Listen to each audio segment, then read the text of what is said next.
Hey guys, morning po mga kapatid. Today is Tuesday at ngayon po ay February 24 na po, ngayong 2026 at muli sa ating pagpapatuloy. Tayo po ay dadako naman sa talata mula po sa Matthew chapter 13 verse 44 at ito po ay pamagatan po nating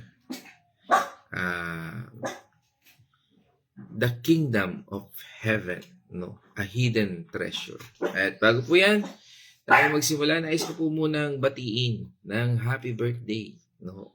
Si Isaac, no?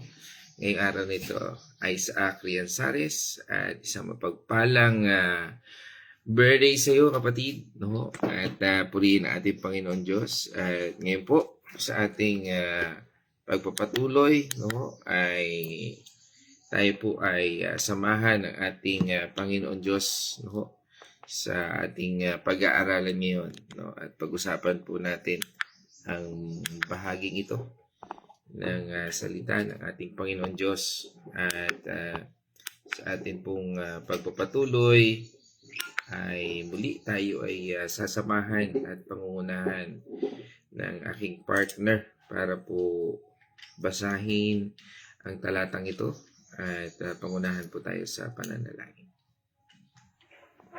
God's morning mga kapatid. Tayo po ay babasa sa Matthew 13 verse 44. Ang kaharian ng langit ay katulad ng kayamanang nakabuon sa isang bukid. Nahukay ito ng isang tao, ngunit agad itong tinabunan. Tuwang-tuwa siyang umalis at ibinenta ang lahat ng kanyang ari-arian upang bilhin ang bukid na iyon. Tayo po ay manalangin. Hallelujah. O Lord, maraming salamat, Panginoon, sa umagang muling pinagkaloob mo sa bawat isa sa amin, O Lord. Tunay nga na dapat kang papurihan araw-araw, Panginoon. Kami po ay lumalapit ngayon sa inyong harapan upang pag-aralan muli ang iyong banal na salita. Samahan nawa kami ng iyong banal na Espiritu nang sa ganoon ay lubusan namin itong maunawaan at maintindihan. Wala po kaming kakayahan, Panginoon, upang unawain ng iyong mga salita, kundi sa pamamagitan lamang ng iyong banal na Espiritu na ipinagkakaloob mo sa bawat isa. Nawa, Panginoon, ay patuloy mo kaming gabayan sa aming pag-aaral na ito, Panginoon. At samahan mo rin po kami ngayong maghapon na aming mga gagawin. Pangunahan mo po ang bawat isa, Panginoon. Ikaw nawa ang makita sa aming mga gawa, salita at mga iniisip, Panginoon. Maraming salamat po at patuloy po kayo ninyo kaming samahan, Panginoon, sa aming mga maghapon na gagawin. At patuloy po kaming humihingi ng kalakasan ng katawan, Panginoon. Maraming salamat po at ang lahat po ng ito ay aming ipinapanalangin sa pangalan ng inyong anak na si Jesus. Amen. Amen. Okay. Ngayon po ating Panginoon Diyos at napakagandang passage ulit, no? Sabi nga ay inihalimbawa doon sa ating talata yung kayamanan na itinago, no? Gusto niyang bilhin yung lupa para mapasa kanya, no? Kaya nga, gusto ko rin basahin po sa amplified version ito, no? Sabi doon, the kingdom of heaven is like, no? Treasure, yung precious, very precious treasure daw po yan, no? Hidden in the field, which man found and hid again. Then, in his joy, he goes and sells all he has and buys that field, no? Securing the treasure for himself. Paano nga ba niya, sabi nga ay pinahalagahan? Ang ating pong konteksto ngayon ay mismo pong ipinapahayag ng ating Panginoong Hesukristo, no? Kaya nga, mga kaibigan, mga kapatid, no, ay ito po ay isang magandang paalala po sa atin. Ngayong araw na ito, no, ay sa ating pagtutok dito sa banal na kasulatan at para alamin ang katotohanan tungkol sa kaharian ng Diyos na tinutukoy dito ng ating Panginoong Jesucristo. Sa kasalukuyan, marami po sa atin, marami po sa atin na mga kapatid sa pananampalataya ang nahihirapan na panatiliin ang tamang focus sa Diyos. Ating titingnan sa ating buhay. Ang focus ba natin ay talagang sa ating Panginoon Diyos o sa maraming bagay? Marami ang tinatawag na busy believers. Nasabi nga ay minsan nagiging excuse trap na yan sa buhay natin. Na marami tayong excuses at dahil doon, nagiging trap na yan sa buhay natin. At sa ating pagiging busy believers, ano po yun sinasabi ito, yung pumapasok sa simbahan, sabi nga ay tuwing linggo lang. Nagdarasal, paminsan-minsan, umaisipan. Minsan nga dati, sisimba kapag birthday lang. Yeah. Sabota, sisimba, happy birthday Tao na pala. Uy, aray, sakit, no? Pero, mga kapatid, ang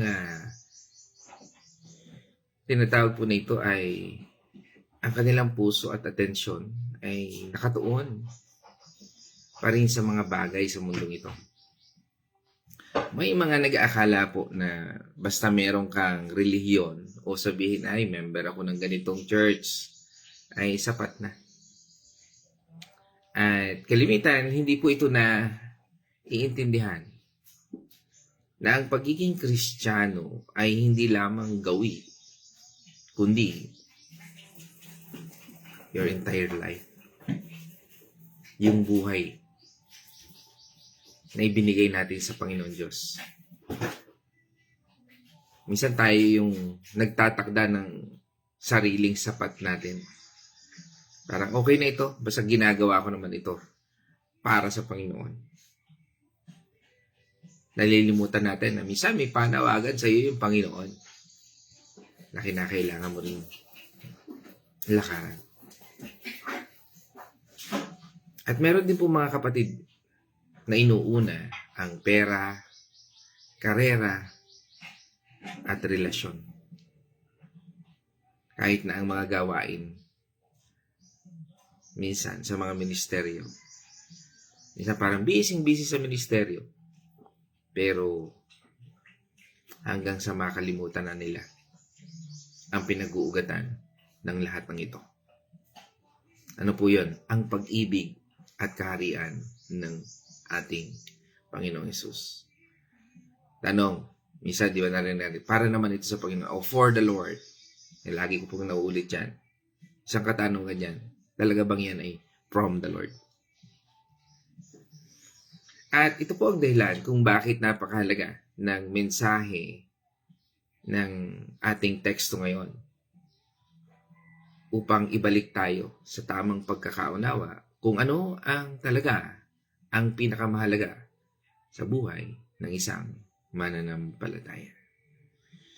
First thing first, when Jesus talked about kingdom of heaven, hindi lang po ito about a place na pupuntahan natin after we die. Hindi po yan yung sinasabi dito. According sa mga pag-aaral, ito po ay the reign and rule of God in our lives here and now. Kung paano nga ba naghahari o nagro-rule? Ang Diyos ba ang tunay na boss natin? Siya ba yung tunay na naghahari sa buhay natin? Siya ba yung nakikita sa buhay natin? Plus the eternal fulfillment na darating. Yung hidden treasure sa field, hindi po ito literal na ginto o pera. Ito ay salvation through Jesus Christ. At ang privilege na makasama tayo sa God's family o pamilya ng ating Panginoon Diyos. Bakit hidden? Kasi hindi naman po lahat nakakakita o nakakaintindi ng halaga nito. Kailangan ng spiritual eyes para makita ito. Binigay yon ng ating Panginoon Diyos sa handang o sa mga taong handang tumanggap sa Kanya. Diba sabi po sa atin ng 2 Corinthians chapter 4 verse 4, Hindi sila sumasampalataya sapagkat ang kanilang isip ay binulag ng Diyos ng kasamaan sa daigdig na ito. yun. Upang hindi nila makita ang liwanag ng magandang balita tungkol sa kalwalhatian ni Kristo na siyang larawan ng Diyos. Yun. Sino raw po yung bumubulag? Yung Diyos ng kasamaan. At siya yung naghahari sa mundong ito.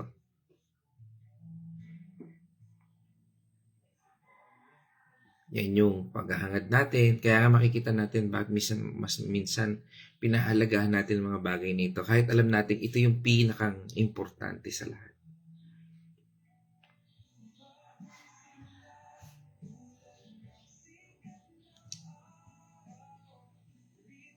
Sabi nga, di ba? Ngayon, minsan nakakalungkot, no? Pagka nakakita ka ng tarpaulin. No? Yung tarpaulin, no? Minsan makikita mo, bata-bata pa. Kaya lagi naiisip natin, tumanggap pa kaya siya sa Panginoon. Kasi minsan, nakahalubilo natin yung taong yan. Minsan, nadaanan natin yung mga taong yan. At minsan, tinry din natin na mabili sa pamamagitan. Paano natin binibili ang isang bagay? When you share your faith. When you share your time. When you share kung ano yung nalalaman natin. Kasi yung ibinibigay natin is more than gold. It's a treasure sa mundong ito. Dito rin po natin maalala yung, sabi nga, yung katagang sinabi ng ating Panginoong Hesus doon sa Matthew 6 verse 21. Anong sabi po doon sa Matthew 6 verse 21? Sapagkat kung saan naroon ang iyong kayamanan, naroon din ang iyong puso. Amen. Sabi doon, di ba? Where your heart is, there your treasure will be also. Kung nasan daw po yung iyong kayamanan, nandun din ang iyong puso. Kung ang kayamanan mo ay career, relasyon, nandun yung puso. Kung ang puso natin ay nakatuon sa mga bagay sa mundong ito, doon tayo mag-iimbak ng ating kayamanan. Ngunit, kung ang puso natin ay nasa Diyos, at sa kanyang kaharian, doon naman natin makikita ang tunay na halaga na hindi kailanman mawawala. Ang lalaki po sa parable po nito ay sinabi po doon na nagbenta ng lahat dahil ang kanyang puso ay nakuha na ang masasabi nating nakitang kayamanan. No? At iyon mismo ang dapat mangyari sa atin kapag naiintindihan na natin ang halaga ng Diyos sa buhay natin. Kaya nga tayo nagba-Bible study. Kaya nga tayo umatin ng God's Morning. Kaya tayo nananalangin. Kaya tayo nag-aaral ng Biblia. Yun po yung lalaking nakahanap ng treasure. Sabi nga, pinagtatago muna niya bago ibenta lahat para mabili yung buong bukid. No? Ito ay nagsasabi na once na natuklasan na atin ang halaga ng God's kingdom, hindi tayo basta-basta salita lang. Kundi gagawin natin ang lahat para makuha at mapanatili ito. Paano nga ba natin mapapanatili ang pananampalataya sa ating buhay? Paano natin mararanasan ang pananampalatayang ito? At ang selling all he has, sabi nga doon, ay hindi ibig sabihin na kailangan mong ibenta lahat ng ari-arian mo, literally, no? Bagkus, ibig sabihin po nito na ibigay natin ang top priority sa kingdom ng ating Panginoon Diyos. Ibigay natin ang ating puso, isip at buong buhay natin sa Kanya. Minsan, kailangan po nating ibigay ang mga bagay na maaaring nakakahadlang sa ating relasyon sa Kanya. Kung ang mga bagay na ito ay nakakahadlang sa ating Panginoon Diyos, we need to surrender it to God.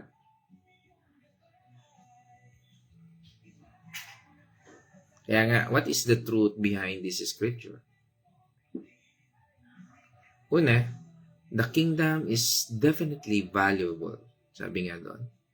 Wala anumang bagay sa mundong ito ang makapapantay sa halaga ng pagiging bahagi ng God's kingdom. Kahit anong kayamanan, karera, o pangarap sa mundong ito. Hindi ito makapagbibigay ng tunay na kagalakan at eternal life na ibibigay ng ating Panginoon Diyos. Diba? Sabi nga sa John 3:16. Ano po sabi doon? John 3:16. Sapagkat ganun na lamang ang pag-ibig ng Diyos sa sangkatauhan, kaya't ibinigay niya ang kanyang kaisa-isang anak upang ang sino mang sumampalataya sa kanya ay hindi mapahamak, kundi magkaroon ng buhay na walang hanggan. Amen. So yun po yung ibinigay ng Panginoon Diyos. At alam nating lahat yan. Sabi nga sa ulungan natin lahat yan eh. Pero ang tanong, isinasa buhay ba natin? Are we keep these words na tila bang treasure ba sa buhay natin? Sinabi rin niya sa 1 Peter chapter 1 verse 18 to 19. Ano po sabi doon? Alam ninyo kung ano ang ipanantubo sa inyo ng walang kabuluhang pamumuhay sa inyong minana, sa inyong mga magulang. Ang pinantubo sa inyo ay hindi ang mga bagay na nasisira o nauubos tulad ng ginto o pilak, kundi sa pamamagitan ng mahalagang dugo ni Kristo. Siya ang kordero, walang batik at kapintasan. Amen. Kahit gaano kalaki ang bank account mo, kung wala kang relasyon sa Panginoon Diyos, kaawa-awa ka.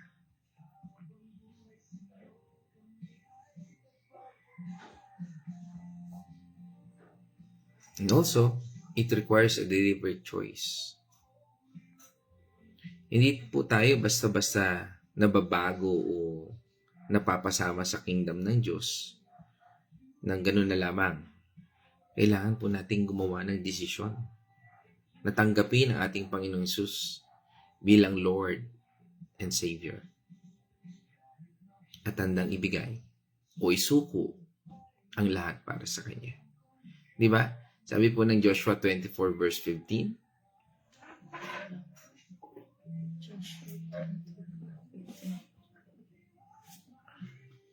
At kung ayaw ninyong maglingkod kay Yahweh, pumili kayo ngayon kung sino ang inyong paglilingkuran.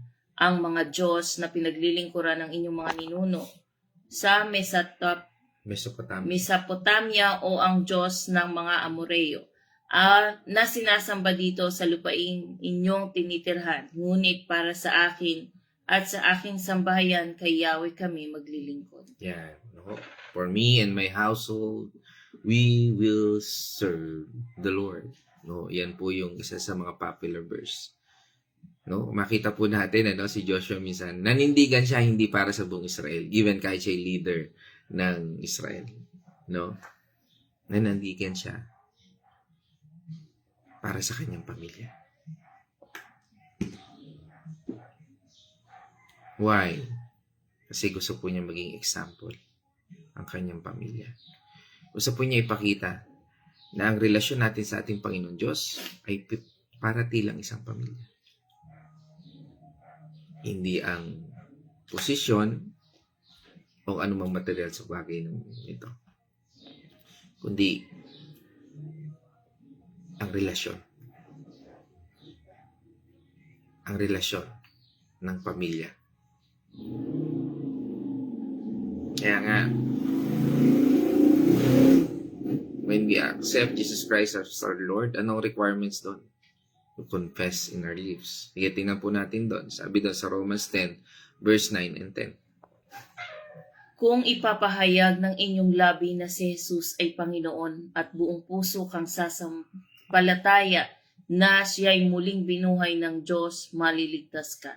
Sapagkat sumasampalataya ang tao sa pamamagitan ng kanyang puso at sa gayon ay pinawalang sala ng Diyos. Nagpapahayag naman siya sa pamamagitan ng kanyang labi at sa gayoy maliligtas. Yun. No? Kasi kung sasampalataya tayo, gamit ang labi natin at ang ating puso, no, isipan natin, no, yun po yung mapagligtas sa atin. Yan yung pananampalataya. At magkakaroon po tayo ngayon ng joy.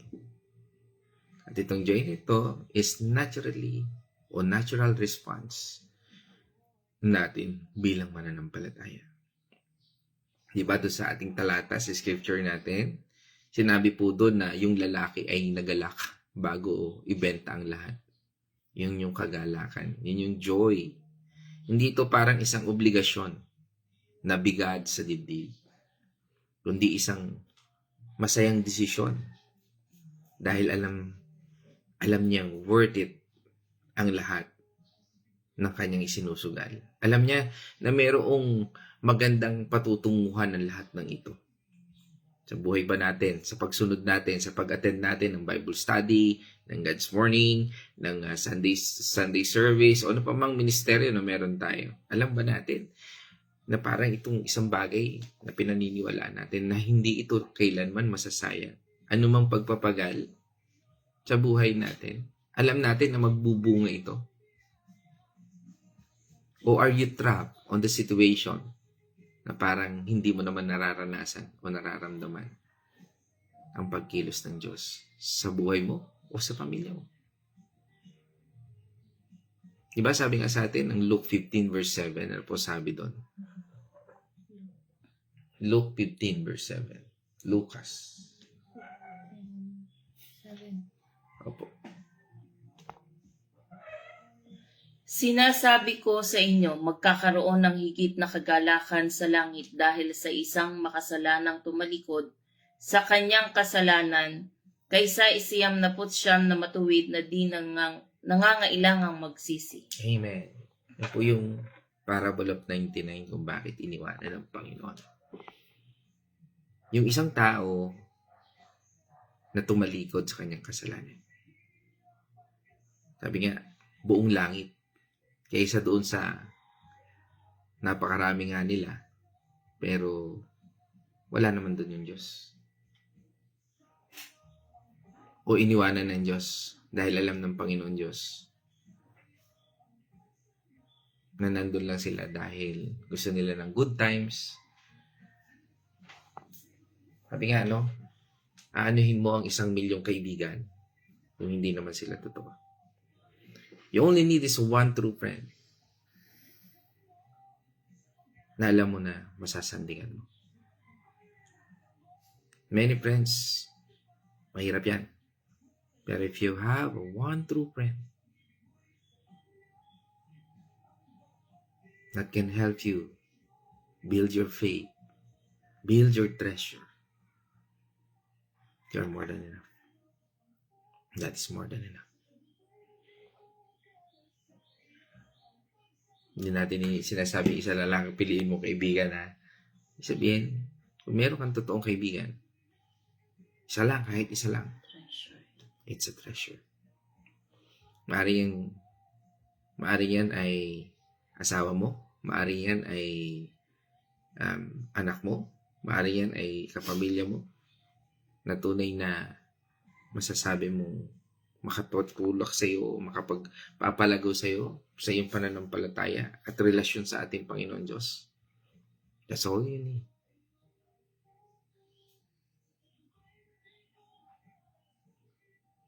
Sabi rin sa atin, di ba, sa Psalm 16 verse 11,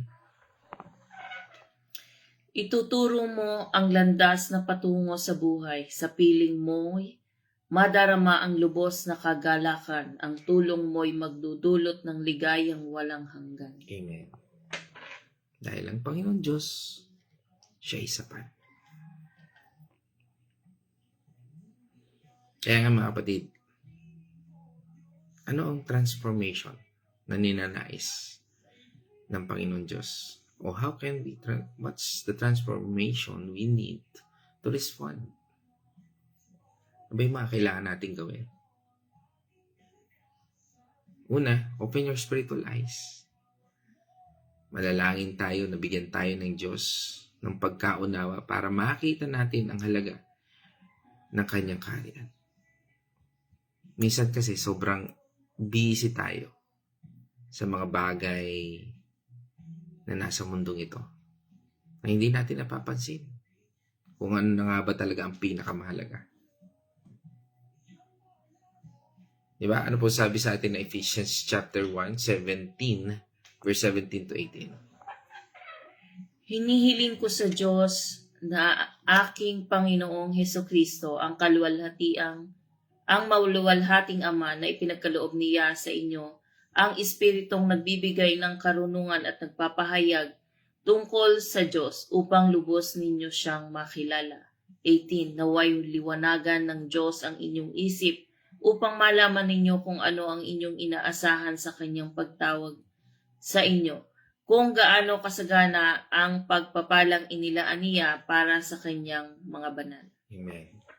Sa lahat ng bagay na kung saan nasaan tayo ngayon, sa trabaho, sa negosyo, sa paaralan, sa pamilya, kung saan man tayo ngayon naroon, lahat yan ay inalaw ng Panginoon Diyos upang makita natin, maranasan natin, at magliwanag tayo sa bawat lugar na kung saan ay nandyan tayo. And you can see it if you open your spiritual eyes. Ano po yun? Yung nakikita natin yung mga bagay sa buhay natin. Minsan, di ba, kakausap kayo, o nga, no, kapatid, yung, bawa may nag-share na kaibigan mo, ay, alam mo ba, yung ating trabaho ngayon, parang napakahirap, ano? Pero ano yung spiritual eyes doon? Ay, alam mo, nga. Pero sabi ng Biblia, alam nyo, may nabasa ako sa Bible, eh. Na that is the thing na ano. Again, minsan hindi yan puro Bible verse, no? Minsan nakikita rin yan sa pagkilos mo. Bro, pambira, no? Talagang napaka-dedicated mo sa trabaho mo, no? Pero sasabihin mo na lang, glory to God, praise God, dahil binibigyan niya ako ng lakas. Ay, ang galing naman ng pagkakagawa mo dito sa bagay na ito. Praise God, no? Dahil sa biyaya ng Panginoon, na bigyan ako ng wisdom ni Lord na patungkol sa mga bagay na ito. And that's how you open your spiritual eyes. Ang naitataas sa buhay mo, ang nakikita sa buhay mo ay ang Panginoon Diyos. At siya rin ang nakikita mo. Dahil ang nakikita mo na lahat ng bagay na ginagawa mo, na nasa puso mo, nasa isip mo, ay hindi mo kayang gawin without Him. Kaya you give Him all the glory and credit. Di ba? Sabi rin sa atin sa Psalm 119 verse 18.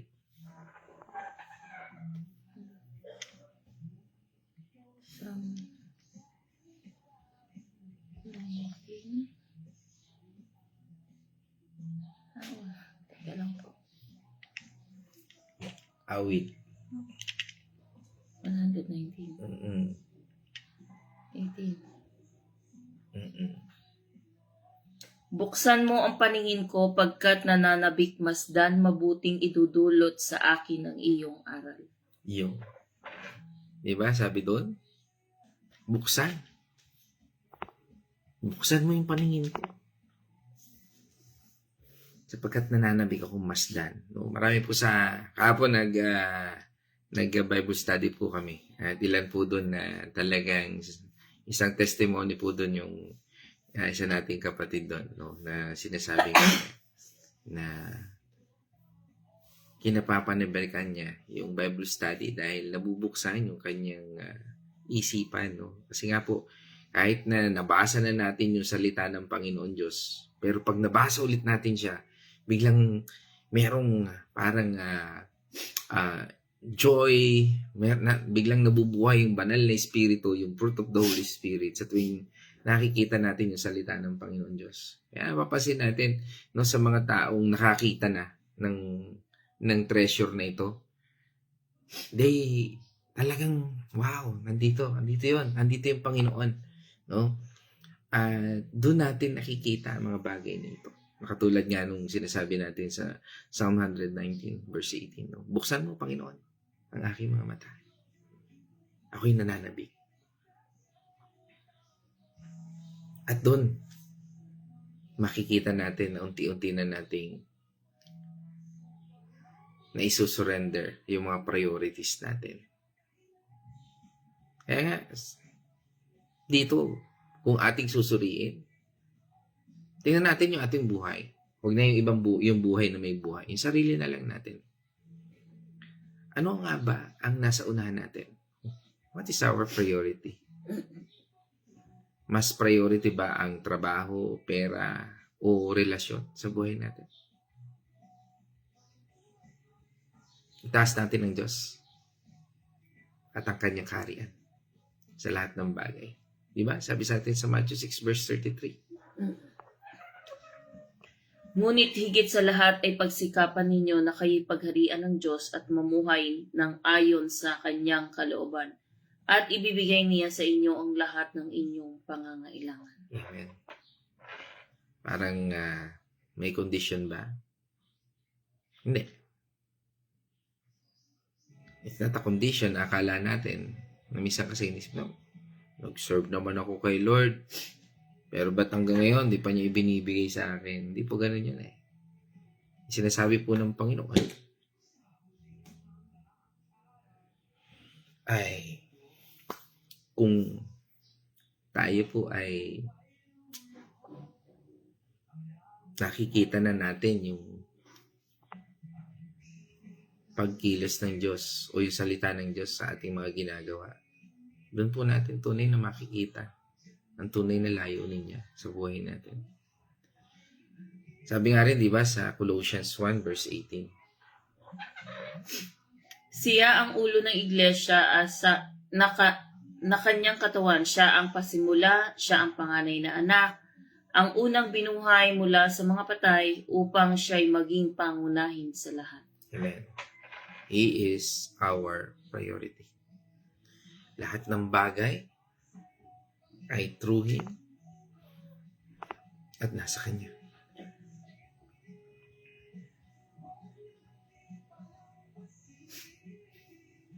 Sa ating Panginoong Jesucristo. At kung maunawa natin, maintindihan natin, you can commit fully. Ngayon doon natin naiintindihan the word commitment. Kasi hindi lahat ng believers ay fully committed. Kasi nga it depends on the faith and depends on his understanding. At kung hindi tayo magba-Bible study, hindi natin makikita, akala lang natin, we are more than enough. Parang sobra-sobra na yung aking ginagawa. Pero kung ikaw ay nagba-Bible study, mas makikita mo pa yung biyaya ng Diyos, pagpapala ng Panginoon Diyos. At mas marami ka pa naiintindihan. At yun yung nakikita nating commitment. That when you commit to God, to the Lord, you will see the true treasure in life. Nagkakaroon ka ng satisfaction. Kasi may sanctification. Kaya nga, huwag po tayong mag-alinlangan. Yung, isan, di ba, sa pag-i-invite natin, no? O sa mga ibang bagay na nasisira. Maring relasyon yan. Maring mga bagay sa buhay natin. Nakaala natin na importante, pero tandaan po natin. Sa mga tao na ating na-invite, sa mga taong minsan na isasama natin sa church, minsan hindi. Again, our goal is may bahagi lang natin ng Panginoon Diyos at alalayan. At ibigay sa kanila yung genuine love, genuine relationship na gusto ng Panginoon.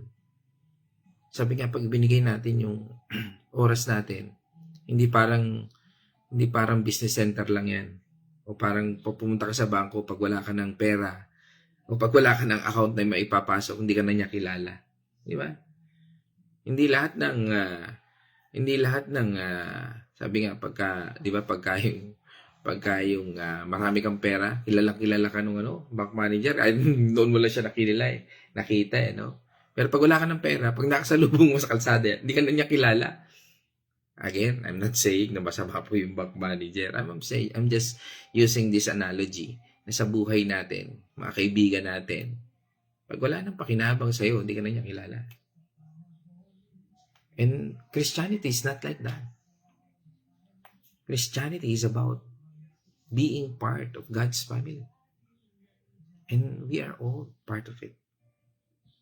Kung tinanggap mo ang Panginoong Jesucristo bilang iyong Panginoon at tagapagligtas, naging tulad na rin po tayo ng lalaking ito. Ibinenta niya ang lahat ng bagay. Ano po yan? Mga bagay na maaring makahadlang. Maaring ito ay kasakiman, maaring ito ay kasamaan, o kahit mga bagay na mabuti naman pero nagiging mas importante pa kaysa sa Diyos. Tingnan po natin yon. Luke 9 verse 23 hanggang 24. At sinabi niya sa kanilang lahat, ang sino mang nagnanais na sumunod sa akin ay kinakailangang itakwil niya ang kanyang sarili, pasanin araw-araw ang kanyang cross at sumunod sa akin. 24. At naghahangad na magligtas ng kanyang buhay ay mawawala nito, ngunit ang mawawala ng kanyang buhay, alang-alang sa akin ay magkakamit nito. Amen. Maaring yan yung mga kasession mo sa inuman before o tunggaan before. Ngayon, uy bro, palitan naman natin. Nakakasawa na makipag-inuman eh. Bible study naman tayo ngayon. Yung iba, lalayo, ay, KJ naman ito. Pero yung iba, mananatili sa'yo. Sabi nga, subukan mong ayayain ang isang tao na ay naakala mong malapit sa'yo at kaibigan mo sa Bible study. Tingnan mo kung yan ay mananatili sa'yo. O tatakbo sa'yo. Pero yun, ang tunay na kayamanan. Ang kayamanan na kailanman hindi masisira. Ang kayamanan na mayroong garantiya mula sa Panginoon Diyos. Ang kayamanan na kinasisihan ng Diyos. Hindi ang iyong gawa, kundi ang iyong pananampalataya. Di ba sabi rin sa atin sa 1 Corinthians chapter 6 verse 19 to 20? Hindi ba ninyo alam na ang inyong katawan ay templo ng Espiritu Santo na nasa inyo at pinagkaloob ng Diyos sa inyo? Hindi na ninyo pag-aari ang inyong katawan. 20. Sapagkat binili niya kayo sa isang halaga, kaya't gamitin ninyo ang inyong katawan upang parangalan ang Diyos. Ang buhay nating ito ay binayaran na ng Diyos upang hindi tayo mapahamak. Na kung dumating man ang panahon na mawala na tayo sa mundong ito, ay meron tayong katiyakan na hindi tayo mapapahamak. Kundi magkakaroon tayo ng kaginhawahan sa piling ng Diyos. Kaya mga kapatid, share the joy. Kung nakita na natin ang mga treasure na ito, hindi lang dapat itago mo ito. Hindi ibahagi mo ito sa iba.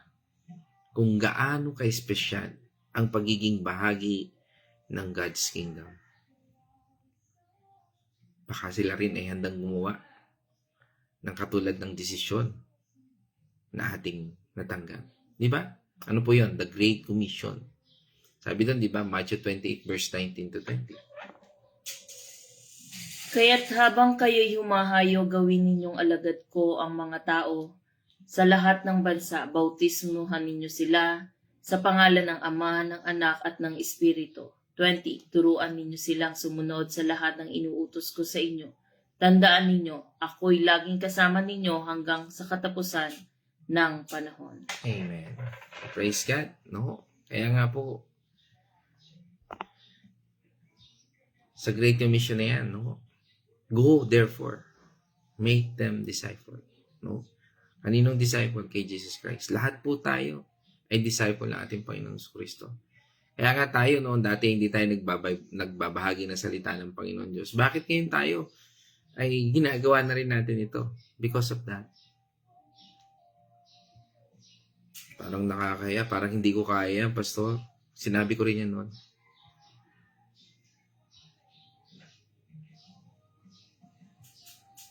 Sabi ko parang hindi ko nakikita yung sarili ko niyan at imposible. Pero by the grace of God, nandito po ako ngayon sa inyong harapan.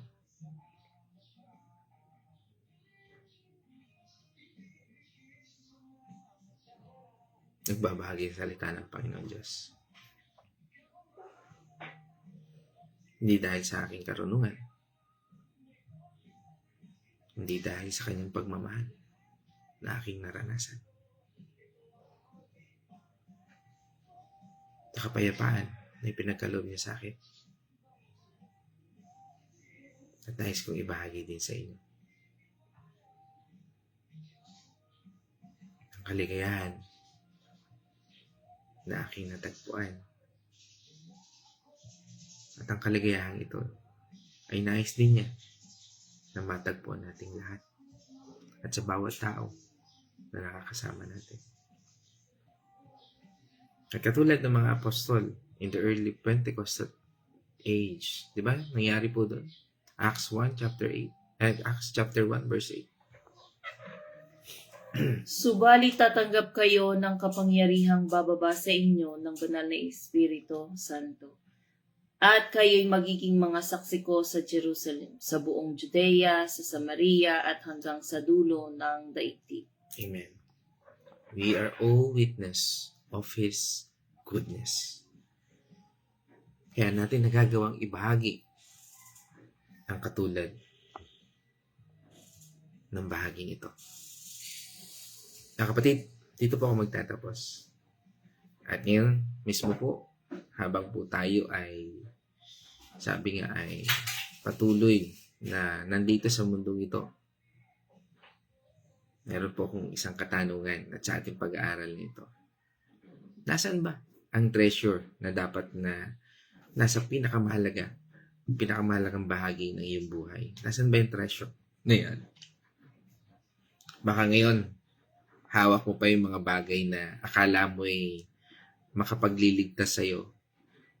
Pero alam mong hindi mo ito o hindi ito nakapagbibigay ng tunay na kaluwagan sa iyong damdamin.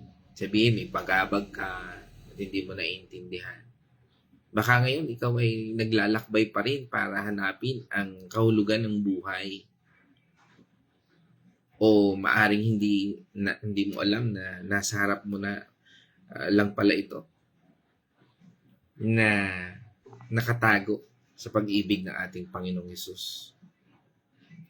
Mga kapatid, huwag po nating hintayin na masayang pa ang bawat sandali na pwede nating ibigay sa ating Panginoon Diyos. Yung lalaki sa parabola, hindi po siya nag-alinlangan. Hindi siya naghintay. Ano pong ginawa niya? Agad niyang ibinenta ang lahat para makuha ang kayamanang hindi mawawala. Hindi mababawasan, hindi makukuha ng sino man. Ngayon, habang ang banal na Espiritu ay nangungusap sa bawat puso nating lahat, suko po natin ito. O tayuan natin ang pananampalatayang ito kung paano nangusap ang Diyos sa buhay natin. Buksan natin ang ating mga puso. Tanggapin natin siya bilang ating Panginoong Hesus. Bilang ating Lord and Savior. Maaari nating ibenta o isuko ang mga bagay na nakahadlang. Itapon natin ang mga alalahanin na pumipigil at yakapin po natin ang kanyang kaharian na handang ibigay ng ating Panginoon Diyos sa atin ngayon. Ngayong oras na ito. Huwag nating o iwasan po natin o ialisin natin sa ating isipin na bukas na lang. O pag may panahon na, sa takdang panahon. Sino nga ba nagsabi nun? Big Brother Si Big Brother. sa PBB. Sa takdang panahon. Andiyan na ang takdang panahon. Dahil po natin, hindi natin alam kung kailan darating ang oras na hinihiling natin. Saan, minsan, di ba, parang sana, no? Noon pa ako nagsimula. Ako po, nung ako'y nakakilala sa Panginoon is at the age of 27. At nung ako'y naglingkod sa Panginoon is at the age of 30. No? Kung isipin ko po, sana nung bata pa lang. Kaya po, ako po nabe-bless yung mga tao na bata pa lang, nasa church na. Kahit na naglilikot, nagkukulit. Kasi bakit? Wow. Naranasan, kahit na ganun yun, nararanasan na nila o napapakinggan na nila yung salita ng Panginoon Diyos. Na noon ay nilalampas-lampasan ko lang. Noon ay parang tila ba binabaliwala ko lang. Tandaan po natin, hindi natin alam kung kailan darating ang oras na ito. At ang panahon ay ngayon. Ang sandali ay ngayon. Kaya nga mga kapatid, kung ikaw ay handang gawin ang isang desisyon, sabihin natin ito. Binyan natin, Panginoong Jesus, salamat po. Salamat Dahil sa iyong kaharian dahil sa iyong kaharian na nakatago sa akin. na nakatago sa akin. Ako po ay tumatanggap Ako po ay tumatanggap sa iyo sa iyo bilang aking bilang aking Panginoon at tagapagligtas. Tinuturing ko po Tinuturing ko po na ngayon na ngayon ang iyong kaharian ang iyong kaharian ang pinakamahalaga ang pinakamahalaga sa aking buhay. sa aking buhay. Isinusuko ko po Sinusuko ko po sa iyo sa iyo ang lahat ang lahat ng ako. ng ako, Ang aking puso, ang aking puso, ang aking isip, ang aking isip, at ang aking buhay. at ang aking buhay. Buksan mo po Buksan mo po ang aking mga mata ang aking mga mata para makita ko po para makita ko po ng mas malinaw ng mas malinaw ang iyong pagmamahal, ang iyong pagmamahal, ang iyong biyaya, ang iyong biyaya, at ang iyong purpose at ang iyong sa aking buhay. aking buhay. Gawin mo po Gawin niyo po akong instrumento ang instrumento para ibahagi para ibahagi ang iyong kagalakan. ang iyong kagalakan, Ang kagalakan ang na hindi lamang para sa hindi akin, lamang para sa akin, kundi para sa iba. hindi para sa iba. Ito po ang aking dalangin. Ito po ang aking dalangin Sa pangalan ng iyong anak sa na si Jesus, pangalan ng iyong anak na si Jesus, sa pamamagitan ng iyong banal na Espiritu. ng iyong banal na Espiritu. Aming Diyos Ama. Aming Diyos Ama, Salamat po. salamat po. In Jesus' name. In Jesus' name, Amen. Amen. Okay, diyan po ako magtatapos mga kapatid. At ngayon naman tayo po idadako sa Wednesday's Reflection. Salamat po. Ito po yung regalo ng aking asawa. May mga Pastors are special, but But- a pastor's wife is a blessing. yun. Patungkol pa rin pala sa kanya. Okay, so purihin ng Diyos. At ganoon pa man, ay tutuwa po tayo sa Wednesday's Reflection. Yan, God's morning. Muli, everyone. Dito po sa ating napag-iralan ay tinutukoy kung ano yung pinaka-espesyal sa buhay natin o anong pinakamahalagang kayamanan sa buhay natin, which is ang ating Panginoong Diyos at ang buhay ng may Diyos sa ating puso. Ang kayamanang iyon ay parang si Jesus at ang kaligtasan na ibinigay niya. Ito ang pinakamalagang bagay na pwedeng mangyari sa buhay ng isang tao. Kaya po, doon sa kwento, tuwang-tuwa yung lalaki nang nakatagpo siya ng kayamanan, ang ating Panginoon. Di po ba kapag tayo ay nalaman natin na ang Panginoon lang ang way at ang Panginoon ang ating kaligtasan, tayo po ay tuwang-tuwa sapagkat na-experience po yan ng lahat ng mga born again. Sapagkat doon po natin naiintindihan na talagang ang tayo ay special sa ating Panginoon. sobrang kasiyahan ang pagkilala kay Jesus. Kapag nakilala mo si Jesus at naranasan mo ang pagbabago sa buhay, sobrang saya at kapayapaan ang nararamdaman mo. Hindi lang po saya joy. Yung joy na doon mo lang matatagpuan, doon lang sa Panginoong Jesus lang natin matatagpuan ang joy at kapayapaan na ating hinahanap, na kahit po nasa atin na lahat ng kayamanan at nasa atin na lahat ang kalayawan, pero may emptiness pa rin. Kulang at kulang pa rin. Pero kung sapat naman po na ibinibigay ng Panginoon ang ating pangangailangan, pero tayo nasa presensya ng ating Panginoon, daig pa natin po ang may napakalaking kayamanan, sapagkat nandun po ang kaligayahan at kontento tayo sa buhay kung ano ang meron sa atin. Yung pong pagbebenta ng lahat, handa kang ibigay ang lahat para sa ating Panginoon. Ibig sabihin po nito ay ibebenta mo. Hindi naman po ibig sabihin na ibebenta mo lahat ang gamit mo. Ang ibig sabihin po, handa kang palitan ang mga dati mong ginagawa, kagaya ng mga bisyo, masasamang ugali, at iba pang gusto mo. Ang uunahin po natin ay ang ating Panginoon. Kung ano ay pinagagawa sa atin ng ating Panginoon, at yun ang inuutos niya, na maglilingkod tayo sa Kanya. Kaya po ang buhay ng may Diyos ang pinakasulit, ang kayamanan po ang ating Panginoon ay may sulit pa sa lahat ng bagay dito sa mundong ito. Walang halagang kapantay o kaligayahan dito sa lupa kung ikukumpara natin ang buhay natin, nakapiling natin ang ating Panginoong Hesukristo. Sa madaling salita po, sinasabi po dito sa ating napag-aralan na ang pagkilala kay Jesus at ang buhay ng may Diyos ang pinakamahalagang kayamanan na ating matatagpuan dito sa lupa. Kapag natagpuan po natin ito, dapat sobra tayong natutuwa at handa nating ibigay ang lahat ng ating lakas, ating oras para sa ating Panginoon, sapagkat ito po ang totoong kayamanan, ang kaligayahan na matatagpuan natin sa ating Panginoon. I-share po natin ito sa ating pamilya, sapagkat maganda po na ang buong sambahayan natin ay makakilala sa ating Panginoon at sama-sama tayo na maglingkod at magbahagi ng salita ng ating Panginoon, nang sa ganoon matagpuan natin ang joy at kapayapaan na ating hinahanap dito sa mundo. Maraming salamat po and God bless sa inyong lahat. Amen! Praise God! At yan naman tayo dadako sa ating mga comments section, no? Yan. Si Inay nga pala, nailipat na sa Praise God. Sabi nga, di ba, EPTA, no? Mabubuksan. Amen. So, praise God. So, Inay Susan, no? Praise God. Okay, so, purihin natin Panginoon Diyos. Dito po ngayon tayo sa ating mga comments section, no? Kauna-unahan natin ay ang Biray Family, no? Yan. Sa pamumunan ni Brother Mike, Sister Grace, yan.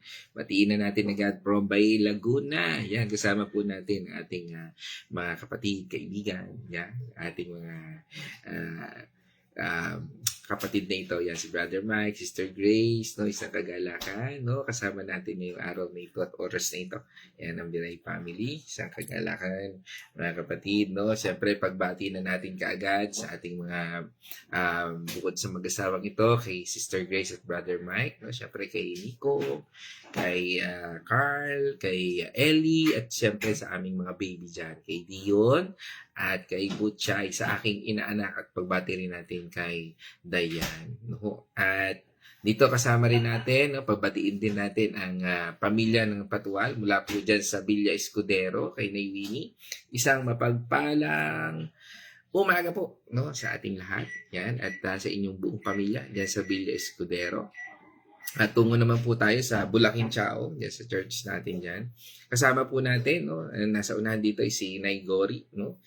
Yan, si Nay Gloria. Siyempre, pagbati na rin natin sa ating kapatid kay Kuya Chris, no? Siyempre, at kay Nay Marta, no? At dyan sa Bulacan Chao, no? Siyempre, kasama na rin natin dyan si Lanay Lina, si Yasel, no? At pagbati natin sa buong pamilya ng Cartina, Lina, Silang, Artillaga, Benaluz, Capos, no? Isang mapagpalang umaga po sa ating lahat dyan, no? At from tungo naman tayo sa United States, no, Washington, Seattle, no, kasama po natin si Sister Abby, no? O si Nars Abby Gail, ano, at batiin natin ang Dow family. Yan, isang mapagpalang umaga po. Yan, at from Bulacan, from Dolores, Quezon, kasama po rin natin ang Dalangin family. Yan, pagbati po natin kay Tatay Victor at Nanay TC. No, isang mapagpalang umaga po sa inyo, Tatay Victor, at sa inyong buong pamilya. At syempre kasama rin natin ang ating magandang lalaking kapatid. No, yan si Brother Ian, yan ang ating kapatid na ito. At pagbati na rin natin syempre sa kanyang may bahay sa Israel, kay Sister Marife, ano, at syempre sa kanyang sa kanilang mga naggagandahang mga anak. At pagbati natin mula sa kanilang pamilya, Alejandrino, Artillaga family. Yan, isang mapagpalang kapatid sa iyo. Isang mapagpalang umaga sa iyo. Kalabo-labo na tayo. Okay. At ito kasama rin po natin ang Andal Artillaga family. Ano ho? Yan. Yan kasama po natin si Pastora Be. Yan kasama rin natin kagabi sa hindi naman nagpuyat kasi alas 10 natapos kami. Yes. Kasi sabi nga after pag kailangan daw tayo makatulog na ng 10 no? Kaya hindi naman puyat yun. No? Kasi 10 o'clock. So tama lang. No? At purihin ng Diyos. At nakuha rin natin yung goal natin na yun. No? At yan, sama rin natin si Pastora Beth. Pagbati natin sa buong Andal Artillaga family, kay Malu, kay Michelle, kay Mark, at syempre kay Abby at sa inyong mga apo, Pastora Beth. Yan. At kasama rin po natin si Nay Josie, ano ho, yan, dyan sa Santo Niño, Barangay Santo Niño, ano ho, isang mapagpalang umaga po, Nay Josie, at pagpalain po kayo ng Panginoon Diyos, no, na lagi rin nating nakakasama po dito sa God's Morning. Naway patuloy po tayo na lumago at patuloy po tayo na maging kagamit-gamit sa ating Panginoon sa kanyang biyaya, ano ho, at sa kanyang pagmamahal. At ngayon kasama rin po natin from Lumban, Laguna, ano ho, si Wilma Mandigma. Yan, pagbati natin sa yung mga anak, kay Naya at kay AJ at sa lahat po ng mga mananahi dyan sa Lumban, Laguna. Yan, isang kagalakan po. Yan. At sino pa? Okay. Yan, kasama rin natin si Bernard Mandigma, syempre. No? Kasama natin from Cavite. Ano ho? Yan, ingat-ingat sa site at sa inyong lahat dyan, no? At syempre pagbati rin natin sa iyong buong pamilya, no? Diyan sa Candelaria, Quezon. Yan. At from Los Baños, Laguna, kasama rin natin ang ating kapatid, no? Si Ate Aleli Silang, at isang mapagpalang umaga po sa inyo, Ate Aleli, at sa inyong pong buong pamilya. Ano ho? At from balik ulit tayo sa Villa Escudero, pagbati natin, kasama po natin ang ating kapatid, no? Si Ate Lisel Dalangin, yan, isang pagbati natin sa inyong buong pamilya, diyan kay Kuya Hector, no? At sa inyong mga anak, diyan po sa Villa Escudero. At tungo naman po tayo sa Pila, Laguna, kasama po natin, ano ho, ang pastor ng Teloric Church, no ho, si Pastor Eds Rona, ano ho, isang mapagpalang umaga po at malapit na ang kanilang anniversary, ano ho, at dalangin natin at patuloy nating panalangin ng successful anniversary, no? First anniversary po ng Teloric Church diyan po sa Pila, Laguna, at kami po ay makikidalo, no, sa kabutihan ng Panginoon Diyos sa anniversary na yan. At purihin ng Panginoon Diyos, kita-kita po tayo, no, sa February 28, araw po ng Sabado yan, no. At salamat Pastor Ed Strona for your invitation, no, sa biyaya ng ating Panginoon Diyos. Yan, purihin ng Diyos sa buong Teloric na ating mga kapatid dyan. Ano ho? Isang mapagpalang umaga po o God's morning sa ating lahat dyan. At yan, tumurin man tayo. Okay. Bakit ko na ito? Yan, from Dolores, Quezon ulit, no? Kasama natin ito. Yan, kagabi kasama din po namin. Lagi namin kasama din po ito. No, si Nay Remy Alinea, isang pagbati po. Nay Remy, no, isang kagalakan na talagang napakasipag po nito. And my prayer ay nawa, no, by God's glory at kung loobin ng Panginoon Diyos na kung abutin ko po yung edad na yan ay nawa ako po ay Sabi nga yung apoy na nakikita sa pag-aaral ng salita ng Panginoon Diyos ay sa mga edad na ito, ano ho, ganun pa rin sabi nga ay kaigting, ano, yung paglilingas, ano ho, nawa, ano ho, talagang, kasi nakikita ko dito yung talagang paglilingas ng Panginoon, no, the consuming fire of the presence of God, ano, sa buhay ng mga taong ito. Purihin ng Diyos sa buhay niyo na Remy. Isang mapagpalang umaga po sa inyo. Yan. At purihin ng Diyos. At ngayon, kagabi magkakasama kami. Ngayon, kasama pa rin ulit natin. Kaya nakamamangha po. No?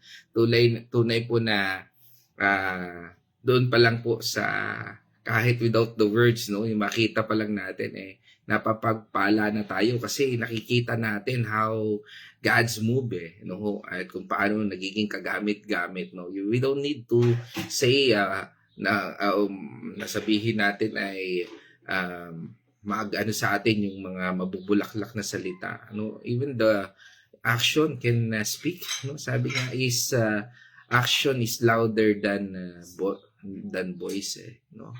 Sabi nga, yun daw po yun. Kung tama nga ba yung aking para kasabihan niya. No? No? Action speaks louder. Ayun. Okay. Ayan. From Kapas naman tayo. No? Walang alam kung ano po ang church ng ating kapatid na ito. No? Si Sister Agnes de Guzman Kapili. Ano ho?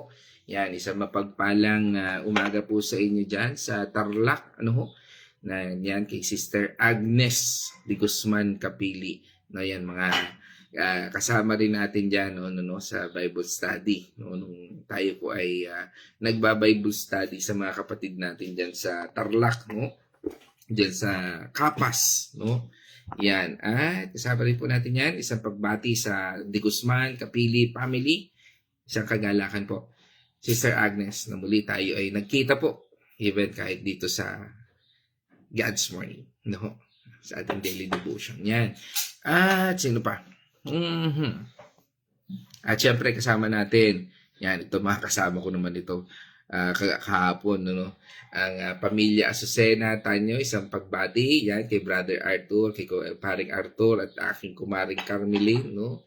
At syempre pagbati natin sa aking mga magagandang pamangkin, yan, si Paula at syempre kay Jolene, yan, na lagi rin pong nakikinig ang pamilyang yan. Yan ay mga kabahagi ng ating ministeryo, no, sa Purpose-Built Life at even sa ating business sa SMS Construction. Yan, kasama po natin yan. No? At syempre, pagbati ko na rin sa aking partner, isa pa naming partner na ito, si Brother Architect Arnel Capadosa, no? Isang mapagpalang umaga sa iyo, kapatid.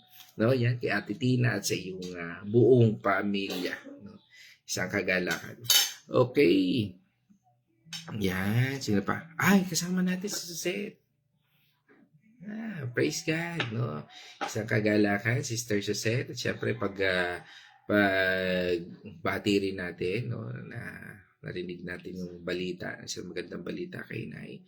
Patuloy lang tayong maniwala, manampalataya sa gagawin ng Panginoon Diyos. At malalampasan din natin lahat ng yan. Okay?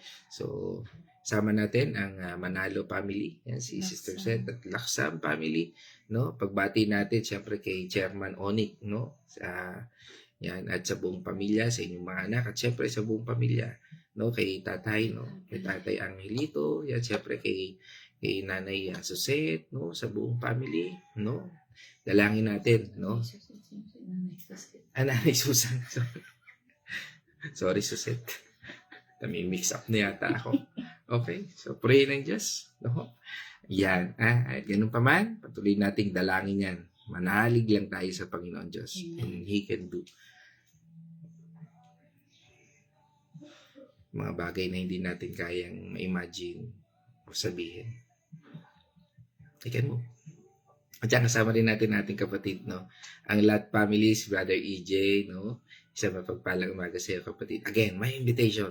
Attend ka ng church, no? Diyan sa, kayo ng family, no? Diyan lang kami sa Bulacan, Chao, malapit sa iyo. Parang San Cristobal yata siya, o Dolores. O Something ganun, no? Isang mapagpalang umaga muli sa iyo, kapatid. Yan. At sa lahat, siguro, nabanggit ko na po lahat. Pero nakita ko kanina si Sister Babes pero wala dito sa comment section. Pero ganun pa man, batiin na rin natin Sister Babes, no? At yung ating kapatid dyan, kasama din natin sa Bible study. Yung pangalan yun, nalimutan ko lang. Basta yun na yun. Yan, isang mapagpala. At syempre, happy birthday sa ating kapatid kay Isaac. No? Isang mapagpalang kaarawan sa iyo, kapatid, at patuloy kang pagpalain ng ating Panginoon Diyos. At ngayon, tayo po ay magtatapos na, mga kapatid, at sa ating pagtatapos, nawa tayo po ay napagpala ng ating tinalakay ngayon dito sa ating God's Morning mula po sa Matthew 13 verse 44. At na pinamagatan natin, the kingdom of heaven, a hidden treasure. Ngayon po, tayo idadako sa ating pagtatapos. Tayo po ay manalangin. O Ama naming Diyos na makapangyarihan, salamat, Panginoon, sa araw na ito. Muli, pinakita mo, Panginoon, ang iyong kapangyarihan na higit sa aming inaasahan. Ang kaligtasan o ang kayamanan na hindi kailanman masisira ng mundong ito. Salamat sa iyong kabutihan at sa iyong pagpapala na iyong binigay at pinagkaloob sa bawat isa sa amin. This is more than gold, more than health.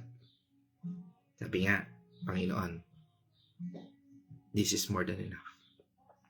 Isang bagay na hindi kayang mahanap saan man lugar sa mundong ito kung wala ka. Isang bagay na nagiging automatic naman kung ikaw ay aming tinanggap. Ang regalo ng pagpapala, ang regalo at kayamanan ng buhay na tanging nagmumula lamang sa iyo at sa iyong pagmamahal. Salamat, Panginoon, dahil merong salita na nagtutungo at nagbibigay ng kapahayagan na katulad ng Biblia. At sa bawat mga kapatid namin na handang isuko ang kanilang buhay upang mapalaganap ang salita ng Panginoon Diyos. Tuloy niyo pong gamitin ang bawat isa, O Lord, with conviction na ikaw lamang, Panginoon, ang sinusunod sa pamamagitan ng iyong banal na Espiritu na siyang nananahan at patuloy, Panginoon, na nagbibigay sa amin ng layunin at katwiran. Pagpalain mo po ang bawat isa. At patuloy po kaming naniniwala sa kagalingan ng aming mga kapatid, kay Nay Susan, at sa lahat ng may karamdaman ngayon, Lord. Kay Brother Rolly, kay Kyle, Lord, at sa lahat, Panginoon, na nagsasuffer. We believe na ikaw ang aming Diyos ng kagalingan. You are our Jehovah Rapha, Lord. At sa aming buhay, ikaw po, Panginoon, ang nagbibigay ng lakas sa amin. Because you are our El Shaddai, our God Almighty. At sa lahat ng ito, Panginoon, patuloy ka nagbibigay, Panginoon, ng pagpapala. You are our Jehovah Jireh, Lord. Salamat, Panginoon. Sa lahat ng ito, patuloy, Panginoon, na ikaw ang nagiging banner namin. You are our Jehovah Nisi, O Lord, sa aming buhay. Kaya maraming salamat, Panginoon, dahil sa iyong patnubay at gabay, ikaw ang Diyos Ama. At sa pamamagitan ng iyong banal na Espiritu na siyang nananahan sa amin, the Holy Spirit speak to us and work sa buhay namin. Salamat, Panginoon, sa iyong bugtong anak na siyang naging daan namin at naging modelo namin sa mundong ito. Sa mga aral na ito at patuloy na gabay, siya po ang aming Panginoon at tagapagligtas na iyong pinagkaloob sa amin sa pamamagitan ng iyong banal na Espiritu. Salamat po sa lahat ng ito. He is our Lord Jesus Christ, the Anointed One, our Yeshua Masiya, O Lord, na siya nagkakaloob sa amin ng kagalingan, ng gabay, ng patnubay, pagpapala. At sa lahat ng ito, ikaw po ang mangusap sa bawat isa sa amin. At ito po ay aming dalangin sa pangalan ng aming Panginoon at tagapagligtas na si Jesu Kristo. Amen and amen. Mga kapatid, let us shout the shout of victory. Christ has died. Christ has died. Christ has risen. Christ has risen. Christ will come again. Christ will come again. And together, we are for Christ. Again, God's morning, everyone. Again, thank you sa sponsor. Ni-sponsor po ng asawa ko. Yan po.